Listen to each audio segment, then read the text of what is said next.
et bienvenue dans Foot Time.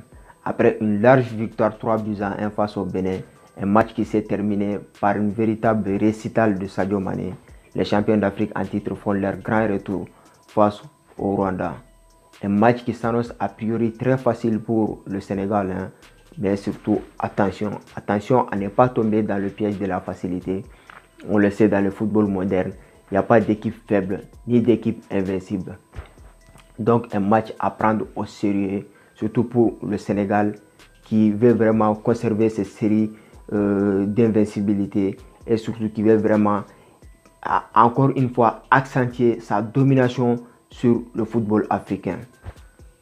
Donc le Sénégal a surtout les atouts nécessaires, donc des atouts qu'on ne doit même pas présenter, parce qu'on sait que le Sénégal a un effectif tout simplement monstrueux et surtout une équipe cohérente, et le travail d'Aliou Cissé est tout simplement extraordinaire. Depuis qu'il a pris les rênes de la sélection sénégalaise, franchement, c'est tout simplement monstrueux le travail qu'il fait.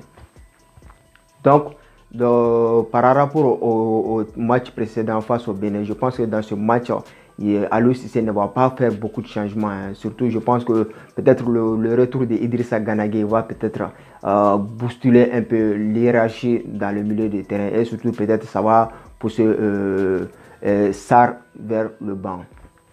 Donc, on se retrouvera donc avec un milieu de terrain composé de Pape Gueye, Mendy et Idrissa Gana Gueye. Donc, comme d'habitude, ce sont les titulaires indiscutables du milieu de terrain d'Aliou Cissé. Et surtout, je pense que Idrissa Gana Gueye est surtout un élément incontournable du jeu de l'effectif du Sénégal, car il a l'expérience nécessaire et surtout c'est un meneur d'homme. Donc là, il n'y a pas de souci. Donc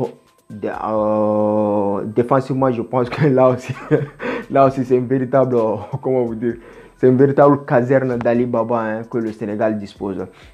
Avec l'imposant Kalidou Koulibaly, le capitaine et surtout l'âme de ce collectif, accompagné d'Abdou Diallo. Abdou Diallo qui s'est retrouvé lors du dernier match en charnière centrale. Franchement, donc on le sait, Abdou Diallo c'est un latéral droit, mais il a fait un match tout simplement monstrueux.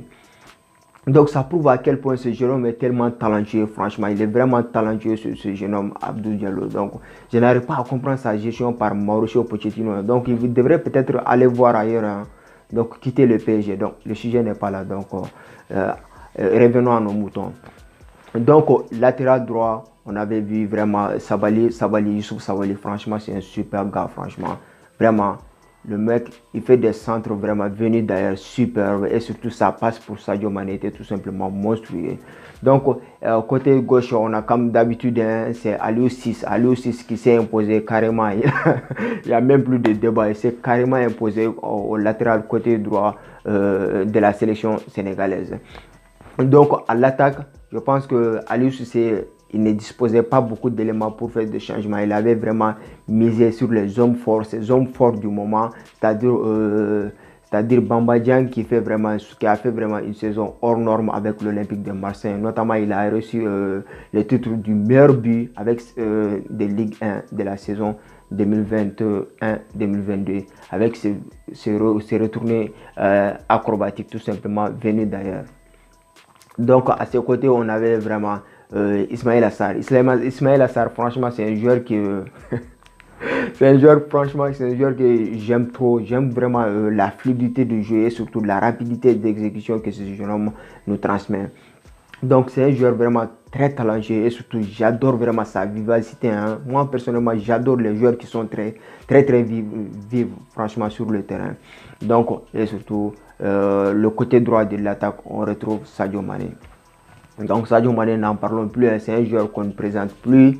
C'est surtout le meilleur joueur africain actuellement.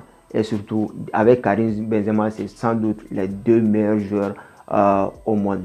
Donc qui sont en course pour le Ballon d'Or. En gros, tout ça pour dire que les hommes d'Aliou Cissé ont les atouts nécessaires. C'est à eux de les utiliser et surtout, ils doivent les utiliser, les utiliser à bon escient pour faire très mal à cet effectif du Rwanda. Car ce match est très important. Je vous rappelle que c'est le deuxième match de qualification pour la Coupe d'Afrique des Nations 2023 qui se tiendra en Côte d'Ivoire. Donc les amis, donnez-moi votre avis en commentaire. Qu'est-ce que vous pensez de ce match Rwanda-Sénégal? Donc surtout, donnez-moi votre